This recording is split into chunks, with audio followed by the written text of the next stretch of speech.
Channel conversations in teams are great, but sometimes you need to collaborate with a smaller group or talk privately. In chat, you can have one-on-one or group chats with people.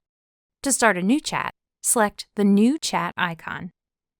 Then type in the name or names of who you want to reach.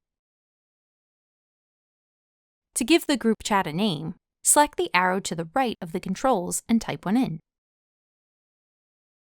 A name makes a group chat easier to find later.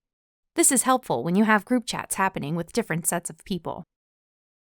On the left side of Teams, there's a list of your most recent conversations.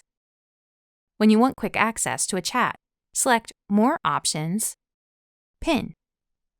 This keeps it visible in the pinned list. You can pin up to 15 chats.